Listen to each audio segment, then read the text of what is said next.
আসসালামু আলাইকুম। আমাদের আগের একটা ভিডিওতে আমরা দেখছিলাম যে কিভাবে আমাদের টেক্সট ফরম্যাটকে আমরা সুপারস্ক্রিপ্ট করতে পারি।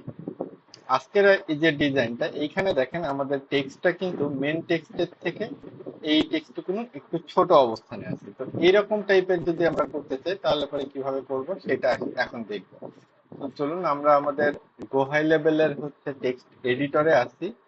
এটা আমি গো হাই লেভেল দিয়ে দেখাচ্ছি, কিন্তু এটা যে শুধুমাত্র গো হাই লেভেলেই কাজ করবে এমন না।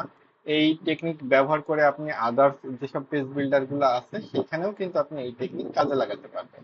আমরা ঠিক আগের মতো করেই এইখানে আমরা যে অংশটুকুকে ছোট করতে যাচ্ছি সেটাকে সিলেক্ট করে আমি আন্ডারলাইন বা স্ট্রাইক যেটা খুশি আমি দিতে পারি। না, আমি স্ট্রাইকই দিচ্ছি। তো স্ট্রাইক দেওয়ার পরে আমরা এর আগের দিনই কিন্তু ইন্সপেক্ট করছিলাম, যখন এখানে ইন্সপেক্ট করে দেখছিলাম যে গো হাই লেভেল তারা স্ট্রাইক ট্যাগকে এস দিয়ে প্রকাশ করে। এখন কোন কোন যদি ক্লিক ফানেলের ক্ষেত্রে আপনার শুধুমাত্র এস না, কিন্তু ওরা ডিরেক্ট স্ট্রাইক নামেই ব্যবহার করে। কেউ দেখবেন যে টেল ট্যাগ ব্যবহার করতেছে। তো যে ট্যাগ ব্যবহার করবে আমরা সেই ট্যাগটা দিয়ে আসলে ধরবো।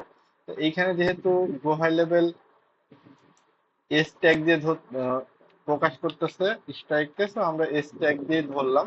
এখন আমাদের প্রথম কাজ হচ্ছে যে দাগটা, সেই দাগটাকে মুছে ফেলা। সো টেক্সট ডেকোরেশনটাকে আমরা নান করে দিব।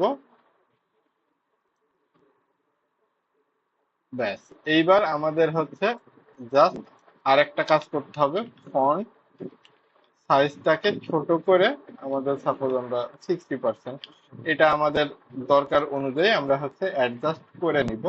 এখন যদি আমরা সেভ করি, দেখেন আমাদের এটা কিন্তু আমাদের যে এরকম টাইপের একটা অবস্থানে চলে এসেছে। আশা করি আপনারা বুঝতে পারছেন। দেখা হচ্ছে পরবর্তী ভিডিওতে। ধন্যবাদ সবাইকে। আসসালামু আলাইকুম।